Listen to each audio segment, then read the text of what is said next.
Good afternoon and welcome to Midcap Radar live from the CNBC-TV18 Motilal Oswal studio. I am Bamakshi Doria and with me is Vivek Iyer. Well, good afternoon to you, Vivek. We've seen a good recovery from the day's lowest point. It's about 175 to 200 basis points recovery from the day's low. And the midcap end of the market, that is doing quite well in today's trading session.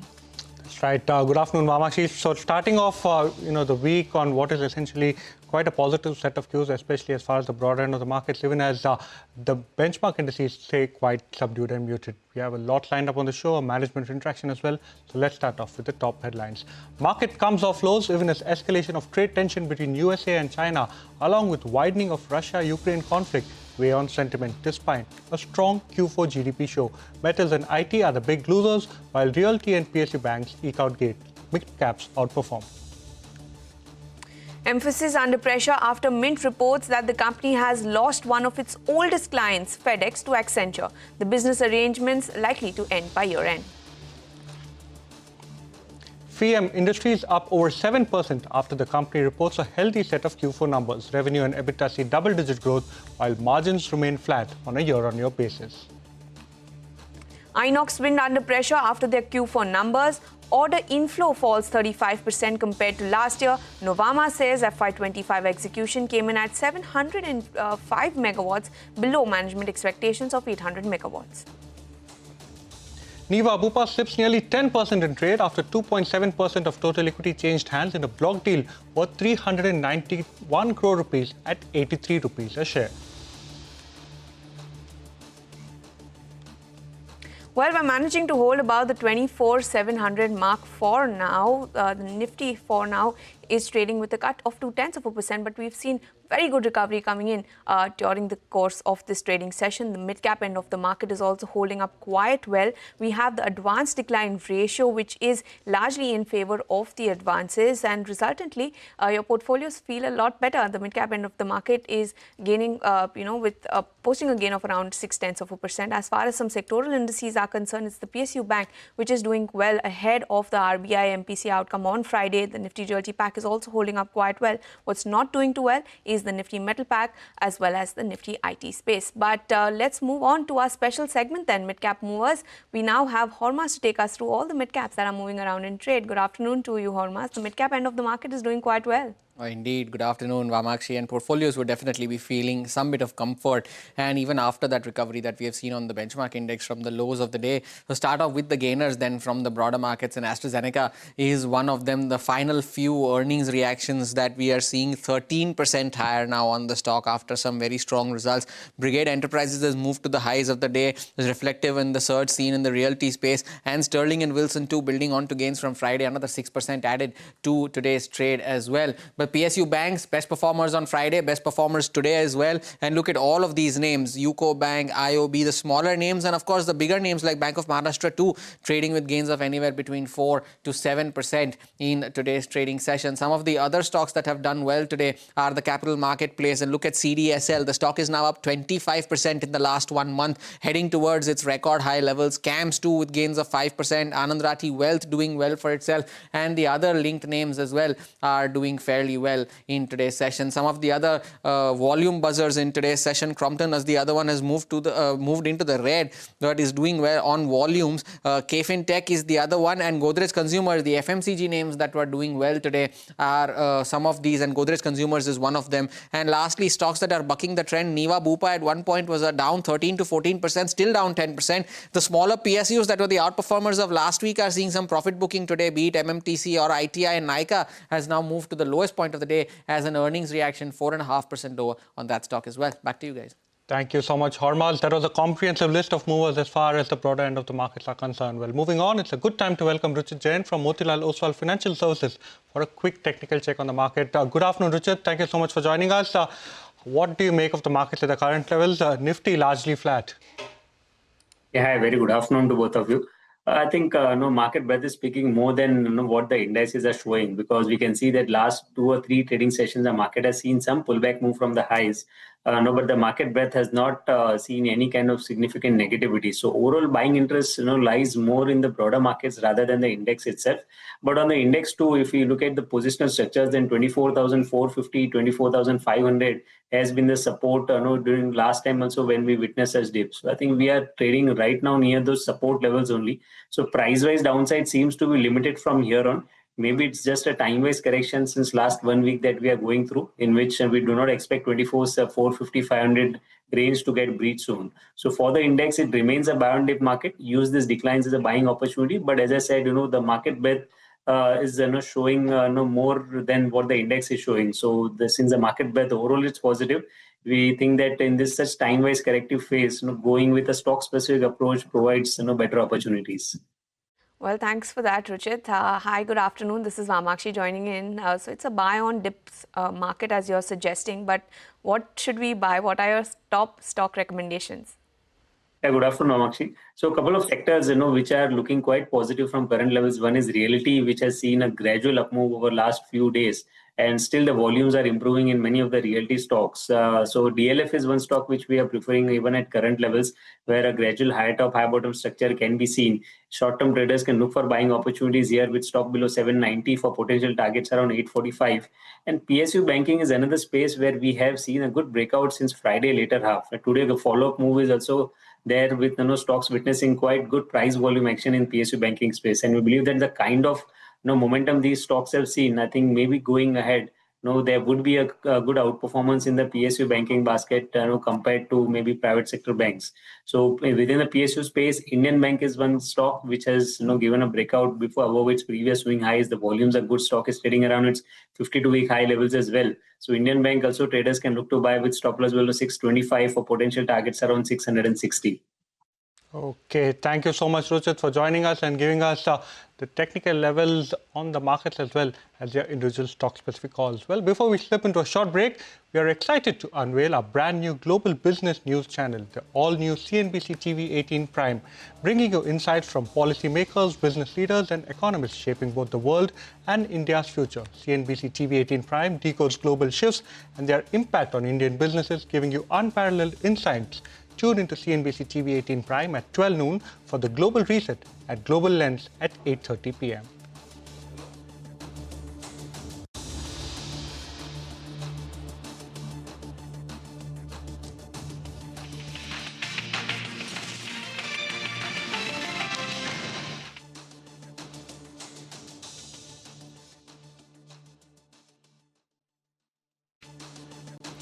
Welcome back. You're watching Midcap Radar on CNBC TV 18. Pull up the chart for Indian Bank. We've been highlighting that PSU banks have been doing exceptionally well in today's trading session.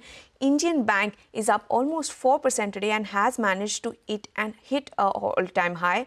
We also have been highlighting over the course of the last week how all of these capital good plays have been doing. Pull up the chart for GE Vernova TND. The stock as of now is up almost 2%. It has been doing quite well over the last couple of sessions. In fact, in the last 7 days, the stock has surged by almost 10% at an all-time high today. Along with it is also Hitachi Energy. Of course, it has slipped in the red. It is trading with a cut of almost 0.4%. But nevertheless, that stock has also managed to do quite well. In the last 7 days, it's up almost 17%. And lastly, put the spotlight on BSE along with other capital market plays. This stock has managed to reach a fresh record high in today's session as well, up almost 1% today. But moving on then, let's also focus in on J&K India. The management is joining us now on the show. The company's revenue fell almost 16%, while margins contracted too. To discuss the quarter gone by and the outlook for FY26, we are now being joined by Deepak Bharuka, who is the whole-time director and CEO at J&K India. Well, Mr. Bharuka, good afternoon. This is Vamakshi joining in. Well, FY25 was not such a great year for the company, but what's your outlook looking at FY26? Good afternoon, Vamakshi. Definitely, year 26 is we are quite hopeful considering the orders in hand. We are aiming at around 40 to 50% growth in the revenue. And if you see, we expect a couple of percent better margins and EBITDA for year 26. And definitely on the demand side, domestic as well as international demand. We see it's a robust demand we are seeing, which is expected to come in the next year, 4 quarter or something. And we are quite hopeful this 26 will be very good year for us. And you saw a 1% decline in your revenues this time around for FY25. So what is driving the kind of confidence that you're seeing, 40 to 50% uptick in revenue? Where is this growth largely going to come from? Is most of your order book going to get executed in FY26 as well? And what about the order inflow then? Because that has been weak over the last 3 quarters at least. So if you see, Amakshi, we have order backlog of 1082 crore, 1082 crore. And last year, our order inflow was 933 crore. If you see by even a conservative estimate, most of our orders, 80% of them are supposed to be executed in this financial year. And from there, we are expecting we definitely will have 40 to 50% growth on the revenue side. Understood that. So with the current order book, you're saying that FY26, you can see a 40 to 50% growth as far as FY26 is concerned. So that, is the visibility that you're getting from the current order book. But order inflow remains a bit of a concern, especially FY25. It appears to have been quite muted. So going into FY26, how does the order prospect pipeline look like?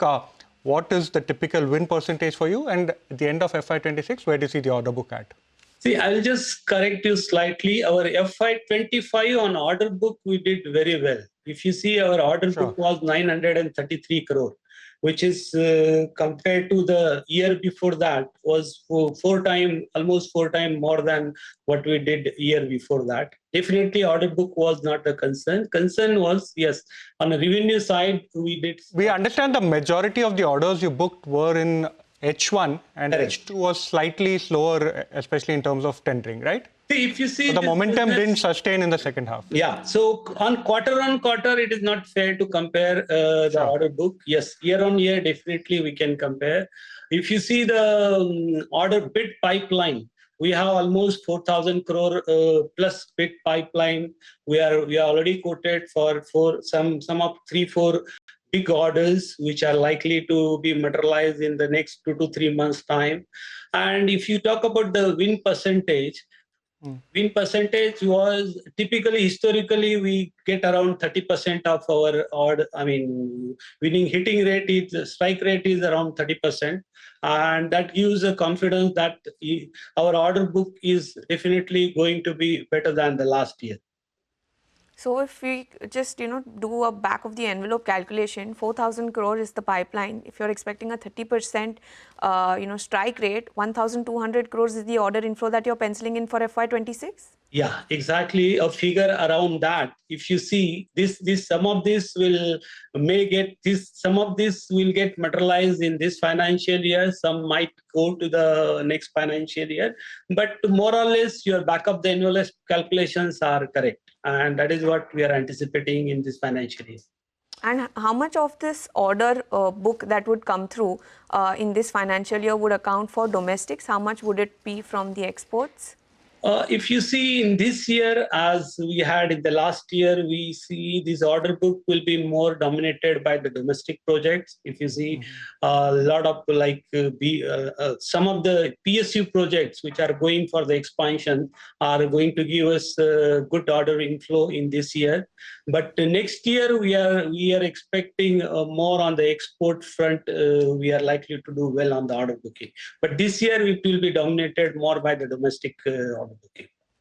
Okay, Mr. Baruka, the other thing what you want to understand is out of the 4,000 crore order prospect pipeline that you mentioned, renewable energy, how much does that account, or is it kept separately? And what has been the progress as far as executing orders for that particular segment is concerned?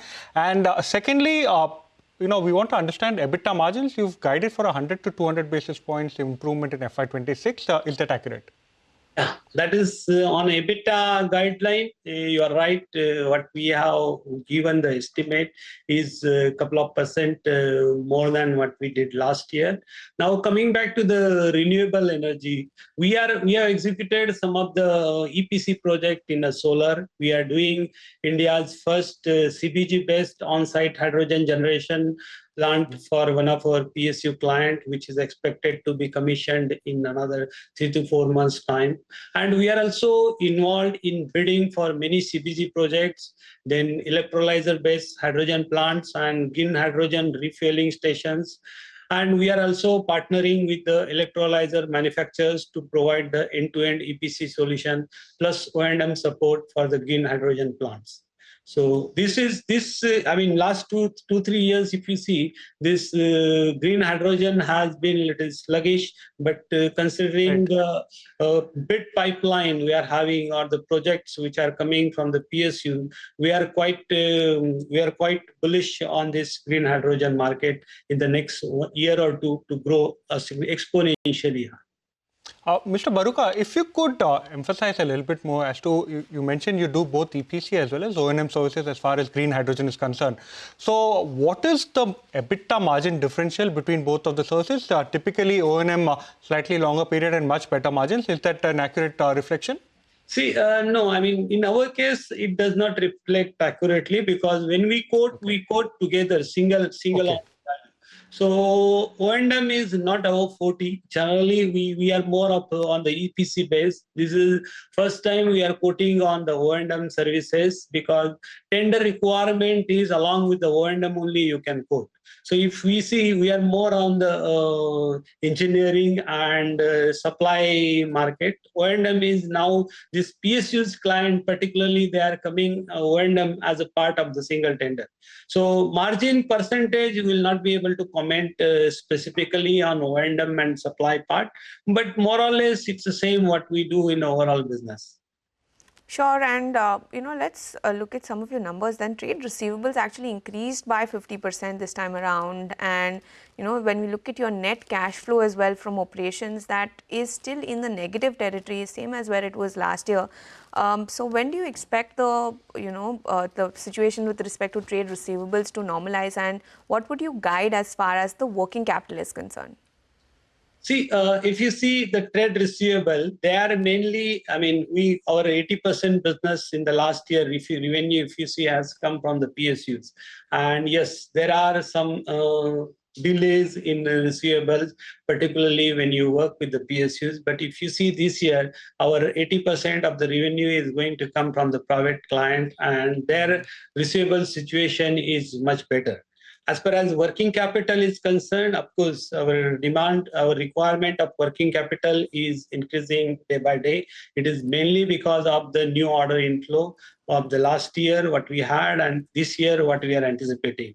So we are making, but as of now, we find we have enough capacity to take care of the working capital for all our ongoing projects and the future orders we are expecting.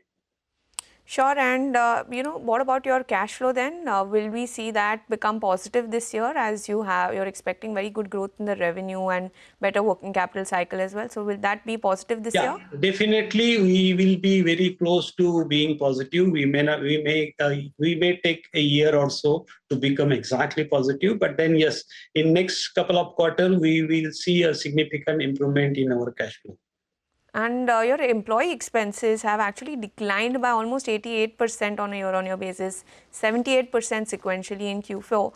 So can you help us understand what actually led to this sharp fall? I understand there was some ESOP related, the ESOP was stopped or something like that in the fourth quarter. So can you elaborate on this, and what would be your employee cost as a percentage of revenue going into FY26? See, if you see, we have basically because we as a management we felt that the results were not up to the expectations. We have we have deferred increments, which from the employees' costs, we have given now some new targets to the employees, and definitely that has reduced our employee costs in the last financial year. But of course, that's not something which is really bothering us. We will have employee costs similar to this, irrespective of the order or revenue, because see, when it comes to the engineering or procurement or project management, our employee cost does not go up in the same proportion as our revenue. So as we are expecting a higher revenue in this year, our employee costs may not move by that same percentage. Like if we are expecting 40-50%, our employee cost is likely to move up by maybe around 15 to 20%. Understand that. Thank you so much, sir, for joining us, giving us a sense of how exactly business panned out as far as Q4 is concerned and the outlook for FY26. Thanks once again. Well, as we now slip into a short break, here's some good news for our viewers. India's business news leader is now just a click away. Introducing CNBC-TV18's all-new app. Get instant access to breaking news, in-depth articles, and financial world updates at your fingertips. Download the CNBC-TV18 app now from the Apple Store or Google Play Store, or just scan the QR code on your screen.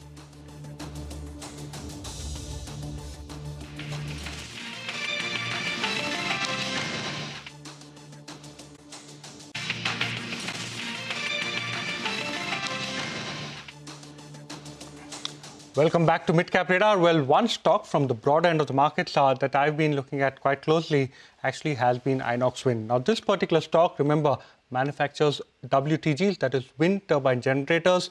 And last week, you saw the results of Suzlon coming by that were very, very encouraging. In fact, Suzlon, for the first time ever, managed to give a guidance where they see 60% growth across all of the key categories or all of the key parameters that analysts talk, especially in terms of the execution. But very interestingly, Inox Wind this time around, while when you're looking and comparing the numbers on a year-on-year basis, it is very, very strong. In fact, optically, if you're looking at the revenues has gone up almost 2.5 times. EBITDA 2, in line with the kind of execution that the company has improved on a year-on-year basis, is up almost 2.6 times.